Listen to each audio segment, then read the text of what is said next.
The second episode of season 8 of Game of Thrones has premiered, and who needs Ed Sheeran when you've got Podrick Payne? No one.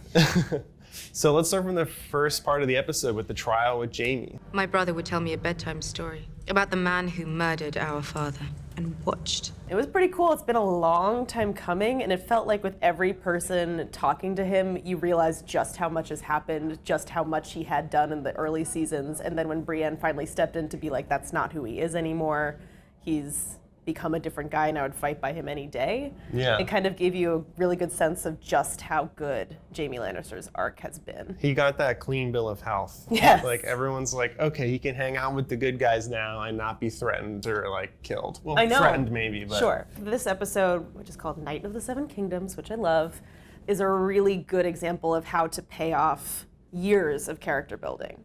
This was written by Brian Cogman, who's been at the show since the beginning. Great writer. Yeah, he knows what he's doing. He knows these characters inside and out. Especially Jaime. He has a special place in his heart for Jaime, which you can obviously tell. And I just thought that he did such a good job of sort of giving the fan service moments without making it unrealistic. It felt so organic. It felt so organic. Like, Yeah. Tyrion, Davos, Podrick, Brienne, and Jaime, and Tormund sitting together. What a group. What a group. Like, would you ever have imagined? But then, like, when they're together and the way he wrote it, it makes perfect sense. It's a scene that could have been so easily filled with the cheesy one-liners from the first episode, but was not. I think the most important scene before our favorite one, towards the end, is the big battle planning scene with everyone, now Jaime allowed to be there, and Bran sitting in the corner. Bran.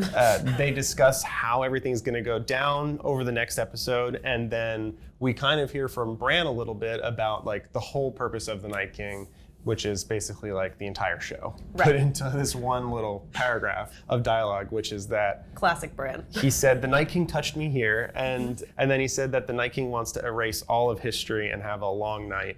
It was nice to finally get that explanation after all these years of why this is all happening now. Yeah, it's classic like superhero villain stuff, right? It's just, he doesn't want to rule Westeros or anything, he just wants to annihilate everyone. We're probably going to die soon. I ought to know what it's like before that happens. So Arya and Gendry. Arya and Gendry. So this has been something that's been sort of brewing for a while. Like, they've definitely had moments in the past where she's been like, tension. ooh, hunky blacksmith. But she was also like an actual child, so they didn't go anywhere with it, obviously. I feel like the reaction has been really split between people who have been waiting for this and people who are like, we've watched her grow up and it's weird.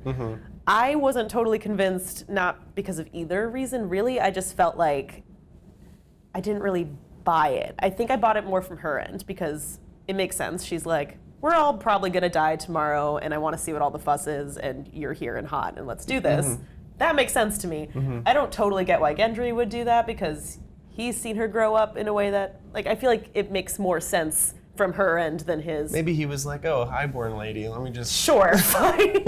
Before I die, highborn lady. Right. The other reason I want to like it is because I feel like the women on the show, with very few exceptions, have so rarely had decent consensual sexual experiences that it is really great to see her take control of it in a way that has really not happened much before. It's completely on her terms. In season 1, Robert Baratheon pitched the idea in the first episode to Ned, I've got a son, you've got a daughter, let's join our houses. And it was supposed to be Joffrey and Sansa, and it ended up being Gendry and Arya were the ones that sealed the deal. So, I mean, I'm hoping for some Baratheon babies after this. All right, that's a solid counterpoint. I will accept that. Okay, cool.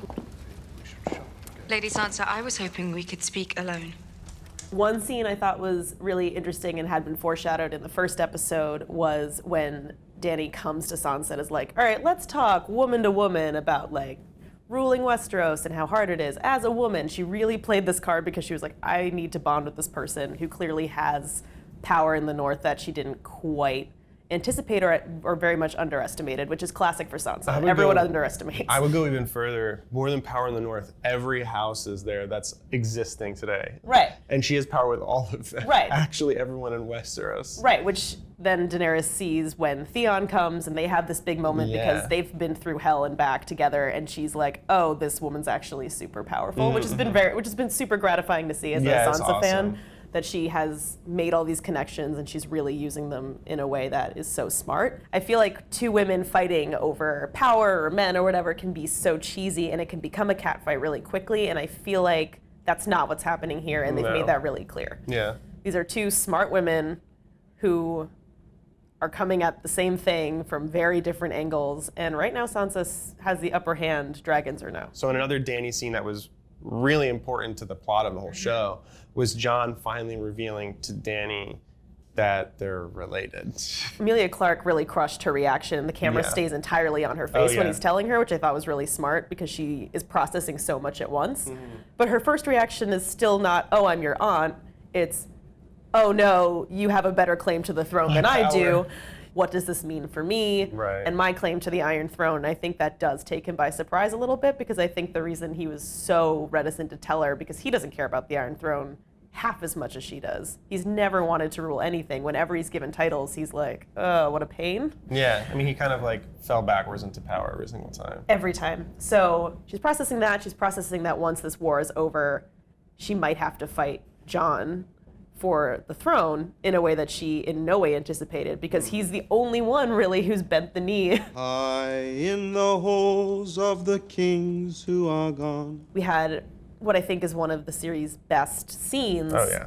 Just them talking. I'm not even talking about like Tormund revealing that he was once nursed by a giant for months, And then but he sips the milk and spills it all over. So awkward. so awkward, But great. so good. I mean, that character has become such a reliable source of joy. Yeah. Because of Brienne's sort of confused reaction to him. She never knows what to do with him. And I loved the moment when he's like, well, why aren't you a knight? You're not the knight? Women can't be knights. Why not? Tradition. Brienne really values tradition. She values honor and loyalty more than anything.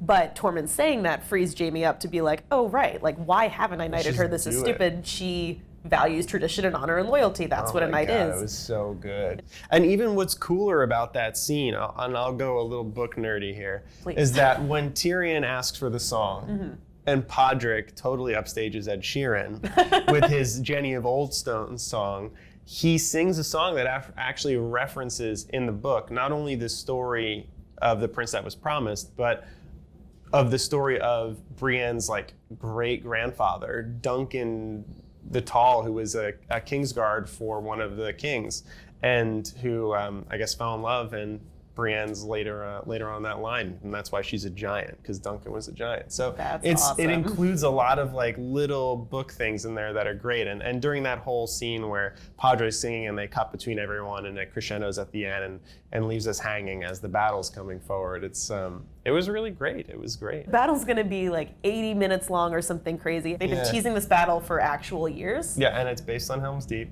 Based on Helm's Deep, Which that's is pretty obvious. good. But yeah, if you're gonna be based on anything, that's a good one. So I'm excited for it. It's gonna be carnage.